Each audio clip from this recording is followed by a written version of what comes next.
મહેસાણાના કડી તાલુકામાં ફરી એકવાર કાયદો અને વ્યવસ્થાની સ્થિતિને લઈને ગંભીર સવાલો ઊભા થયા છે।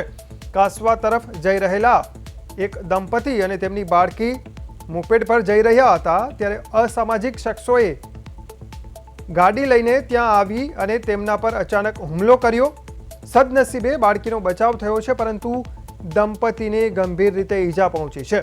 આ ઘટના બાદ પતિ પત્ની બંનેને તાત્કાલિક કડીની હોસ્પિટલમાં સારવાર માટે ખસેડવામાં આવ્યા છે।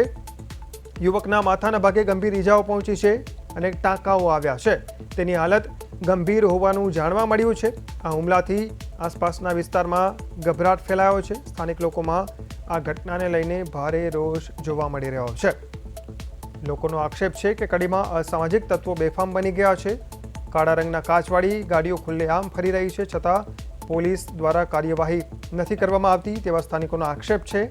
ત્યારે આ કોના દ્વારા હુમલો કરવામાં આવ્યો, શા માટે કરવામાં આવ્યો, તેને લઈને હજુ સુધી કોઈ સ્પષ્ટ કારણ સામે આવ્યું નથી। આ અંગે વધુ વાત કરીએ અમારા સંવાદદાતા વિશાલ ઠાકોર સાથે। વિશાલ, મોપેડ પર જતા દંપતી પર અસામાજિક શખ્સોનો હુમલો, શું વધુ વિગત? ચોક્કસથી હું તમને જણાવી દઉં। કડી તાલુકાના કાસવા ગામે રબારી સમાજના દંપતી જઈ રહ્યા હતા ત્યારે રસ્તાની અંદર સ્કોર્પિયો ગાડી લઈને બ્લેક કલરના કાચવાળી અને રબારી સમાજના યુવક ઉપર જીવલેણ હુમલો કરવામાં આવ્યો હતો। કોના દ્વારા હુમલો કરાયો, શું કારણથી કોઈ કારણ સામે આવ્યું છે વિશાલ?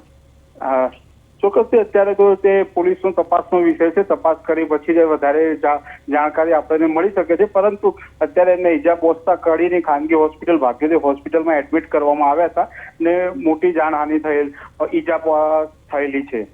વિશાલ, પ્રાથમિક તપાસમાં કાર ક્યાંથી આવી રહી હતી, એના નંબર શું છે, આ અંગે કોઈ વિગતો સામે આવી છે? કેટલા શખ્સો દ્વારા હુમલો કરાયો? હા, જ્યારે કહેવામાં આવી રહ્યું છે કે 5 થી 6 શખ્સો હોઈ શકે છે, પરંતુ જ્યારે દર્દી ભાનમાં આવે પછી જ આપણને વધારે વિગત મળી શકે છે અને 23 નંબરની સ્કોર્પિયો ગાડી હતી તેવું જણાવવામાં આવી રહ્યું છે। જી વિશાલ, આભાર માહિતી બદલ। તો એક કારમાં 5 થી 6 જેટલા શખ્સો આવ્યા કાળા રંગના કાચવાળી કાર લઈને અને તેમણે દંપતી પર હુમલો કર્યો। પોલીસ આ અંગે વધુ તપાસ કરી રહી છે।